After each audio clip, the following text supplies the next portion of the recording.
Ó, vou trocar uma ideia com vocês agora sobre os termos do autismo, porque o que eu percebo muito na internet, galera, é que, tipo assim, o pessoal se perde muito quando vai explicar algumas coisas, porque as pessoas, elas nem entendem do que elas estão falando e acabam cagando regra com a gente que é autista. Eu vou falar sobre 5 termos que, pra mim, eu acho que é o básico do básico pra qualquer pessoa conhecer sobre autismo e entender o melhor, né? O primeiro termo que eu quero explicar aqui é exatamente a sigla TEA, TEA, que significa o quê? É o transtorno do espectro autista. Cara, o espectro, gente, eu tô falando de espectro, não é o espectro tipo arco-íris e a gente é tudo gay, embora a maioria dos autistas sejam LGBTs.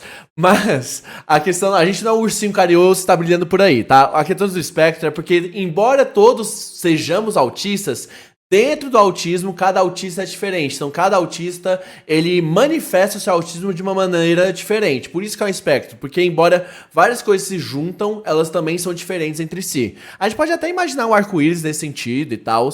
Mas é que cada autista, embora conviva na mesma situação, tem uma vida diferente, tá ligado? Então, o TEA, né, o transtorno do espectro autista, ele no nome já tenta explicar pra gente o que vai ter sobre essas coisas. O segundo termo que eu quero trazer aqui pra vocês é o nível de suporte. Porque, primeiro, cara, eu odeio esse termo, tá, gente? Eu sou totalmente contra o nível de suporte. Falei, tô leve, falei.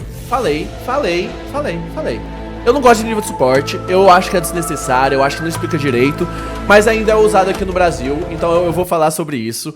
O nível de suporte, cara, é o jeito que a galera, que os neuroconvergentes, acharam pra classificar o autismo de uma maneira de quanto de ajuda que essa pessoa autista precisa.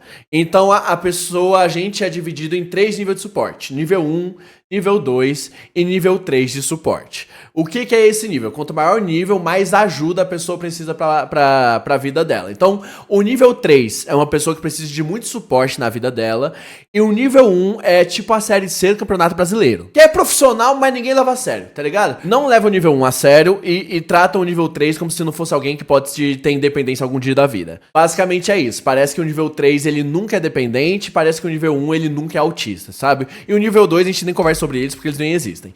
Então, o nível de suporte, querendo ou não, ele é uma classificação que eu acho antiga, que eu acho que já é ultrapassada, e vários outros países têm uma classificação melhor. Eu posso até fazer um vídeo sobre isso. Comenta aqui o que você acha desse assunto, se você acha que vale um vídeo explicar mais detalhadamente nível de suporte e outras classificações de nível de suporte, qual que é a problematização real sobre isso. Mas o que a gente precisa entender hoje, pra conversar no básico do autismo, é o quê, cara? O nível de suporte, ele é uma classificação pra gente entender quanto de ajuda aquela pessoa autista precisa na vida cotidiana dela. Porque entendam, cara, todo autista precisa de suporte, todo autista precisa de ajuda. Ah, mas você conversa, você mora sozinho. Todo autista precisa de ajuda, tá bom? Então, tenham isso em mente. E, cara, se você tá gostando desse vídeo, ajuda aí nós, pô. Ajuda nós como? Cara, deixa seu like aqui no canal. Deixa seu like, se inscreva no canal. Já ativou a notificação pra você não perder as lives? Estamos gravando isso aqui numa live. Estamos gravando isso aqui numa live, né, não, galera? Ó, então participa aqui das lives, veja os vídeos do canal também. E se inscreva, cara, se inscreva, ativa a notificação para não perder tudo. E ajuda nós a crescer, trazer mais entretenimento em forma de informação. Ou melhor dizendo, informação em forma de entretenimento. Tamo ao vivo, tamo errando também. Deco Lives. É isso. A terceira coisa que eu quero falar aqui com vocês nesse vídeo, cara, é sobre as estereotipias, que são os movimentos repetitivos da pessoa autista, que são muito comuns, assim, inclusive um dos critérios de diagnóstico. Já falei sobre isso no vídeo que é o autismo que tem aqui no canal, vai ter um card aqui em cima aparecendo pra você. Mas é tipo assim, cara, eu tenho muita estereotipia com a mão, então quando eu fico nervoso eu fico fazendo estereotipias que são assim, o balançar do autismo é uma estereotipia, bater a mão, repetir padrões são estereotipias. É tipo, sabe quando você fica batucando na mesa sem perceber, e aí você tá tipo ali batucando? É uma forma de você regular a ansiedade, é uma forma de você regular várias coisas. E como o autista, ele é uma pessoa que ele sempre precisa de regulação, ele sempre tá sendo afetado pelos estímulos externos, a gente acaba necessitando de fazer mais estereotipias pra gente se regular essa ansiedade com o nosso corpo. Então, tem muito de balançar, de morder lábio, de às vezes fazer careta, de às vezes balançar, então de estralar os dedos, etc, sabe? Então, às vezes as pessoas veem isso como comportamentos estranhos, mas isso acontece geralmente quando o autista ele já tá precisando ser regulado. Então, o pessoal tirar sarro disso piora muito mais a situação do que ajuda, assim. Tirar sarro ou até mencionar sobre isso piora muito mais a situação. É tipo quando a pessoa fala, cara, você tá ficando vermelho, e aí você começa a ficar mais vermelho. É basicamente isso, assim, também. Falando sobre repetições, sobre movimentos, né, a gente também tem o quarto termo aqui do dicionário autista, que é o quê? A ecolalia, cara. A ecolalia é um eco, é quando o autista ele vira um eco, porque é a repetição de palavras, de frases ou de sons. Pode ser imediata, então, por exemplo, uma ecolalia imediata que eu tenho. Se eu escuto uma buzina de carro, eu imito a buzina do carro. Então eu escutei uma buzina, eu vou lá e faço pé. Isso é uma ecolalia imediata que eu tenho, que é uma resposta a um estímulo externo na hora. Mas também pode ser uma ecolalia atrasada, que acontece muito, principalmente com frases, com músicas também, com sons, com bordões. Então é aquela frase que a gente sempre repete. Aproveitando aqui o chat, que o João entrou. O João, pra quem não conhece, é um amigo meu que morava comigo. O João conhece minhas frases de ecolalia, porque na época eu não tinha o diagnóstico, né? Mas era coisa que eu... frases que eram meus bordões. Então, por exemplo, o João vai saber aqui comigo. Quando eu ia embora de casa, eu ia sair de casa. Não importava o momento, não importava. Eu sempre falava o quê? Pra vocês que ficam, aquele adeus. Era um bordão meu. Então, tipo, qual que era o gatilho? Era sair de casa. Óbvio que, gente, tem uma questão de humor. Não tô falando que o autismo é definido por isso, tá? Tenho ciência disso. Mas é coisas que eu fazia. Qual outras frases tem, João? Você lembra alguma frase que eu fazia muito pra eu explicar aqui pra galera? Porque a ecolalia é muito isso, cara. Eu tenho muito também com música. Uma coisa que meu pai brigava muito comigo quando eu era criança, gente. Eu ficava cantando a mesma frase da música. Então tinha uma frase uma música que era I Got a Woman, que é dos Beatles, que eu ficava o dia todo falando I got a woman across town, is good to me. Oh yeah. I got a woman across town, is good to me. Oh, yeah. Garuma. Eu ficava assim até meu pai brigar. Basicamente era essa a minha vivência. Pedi umas frases pro João, o João foi embora. Infelizmente foi abandonado pelo meu amigo. Mas viram que a gente não pode confiar nas pessoas, né? É isso.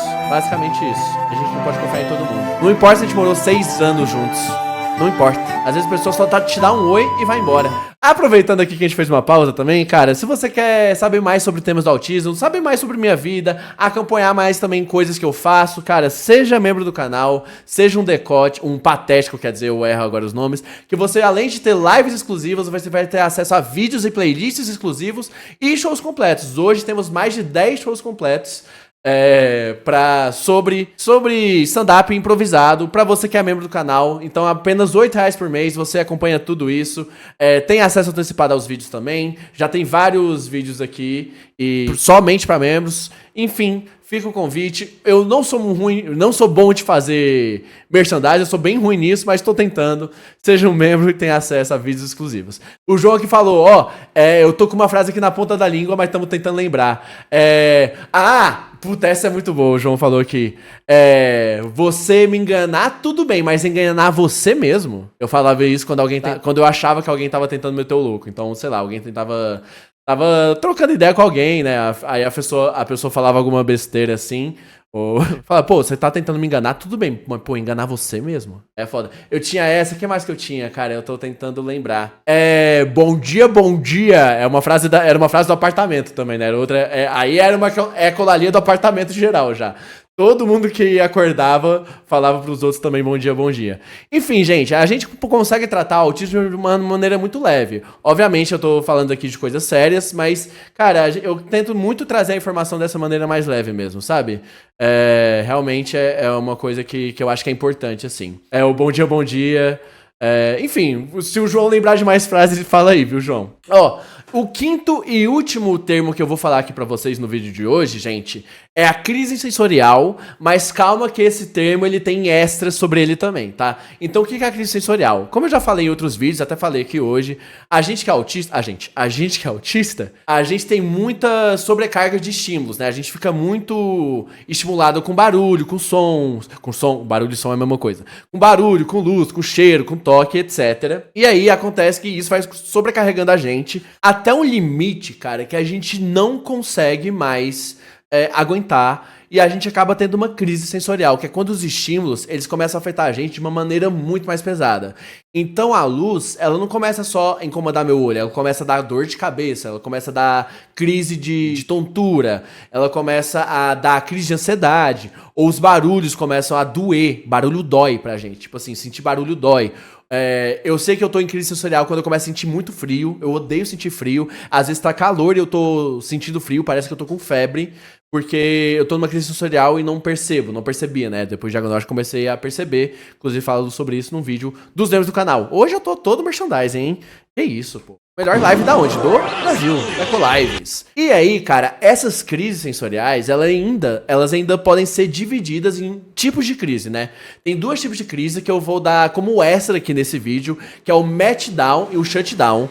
Também posso fazer um vídeo exclusivo sobre essas crises, sobre esses tipos, mas pensa assim, o meltdown é uma crise pra fora, ela é explosiva. Então é quando o autista, ele perde o controle de si, são crises de choro, de grito, de se bater nos outros, são crises que a gente realmente não controla e a gente perde a noção de tudo naquele momento, porque tá com tanta coisa acontecendo que a gente realmente, cara, a gente vira outro ser, assim, outro ser e a gente não nota isso, porque a gente pensa que tá comunicando normal e a gente tá gritando, por exemplo. Isso acontece muito comigo. E o shutdown é uma crise que é pra dentro, é uma crise que a gente se trava, a gente fica em silêncio, a gente desliga, tá ligado? Perguntaram aqui, mas crise sensorial não é a mesma coisa que shutdown? Não, a crise sensorial, ela leva a crise de meltdown ou a crise de shutdown, né? A crise sensorial, ela leva aos dois tipos de crise. Ela é uma crise de sentimentos, de sentidos, mas ela leva às consequências delas, ou é o meltdown ou shutdown. Eu acho que se eu fizer um vídeo mais explicativo sobre isso, fica melhor. Então, também já fica aí de anotação pra eu fazer um vídeo sobre isso. Mas, cara, inclusive, aproveita e comenta aí que se você quer um vídeo sobre isso ou não. E pra concluir, cara, esses termos eu sei que eles parecem difíceis, tá ligado? São termos que a gente precisa prestar atenção, precisa estar por dentro, porque eles aparecem em discussões e são termos muito básicos pra quem já tá dentro da comunidade, mas são termos que as pessoas não conhecem mesmo, assim. Às vezes elas jogam sem explicação, querem falar uma coisa, mas quer dizer outra, tá ligado? Então é basicamente isso, assim. Espero que vocês tenham gostado desse dicionário por Deco Machado aqui. Se você gostou, novamente, deixa o like, se inscreve no canal. E se você quer ver mais conteúdo, quer participar mais das lives, seja um membro, ative as notificações e vem com nós. Cara, o canal tá crescendo, o canal tá numa fase nova e bora aí. Muito obrigado pra você que ficou até o final. Um abraço, axé e até a próxima. Tchau.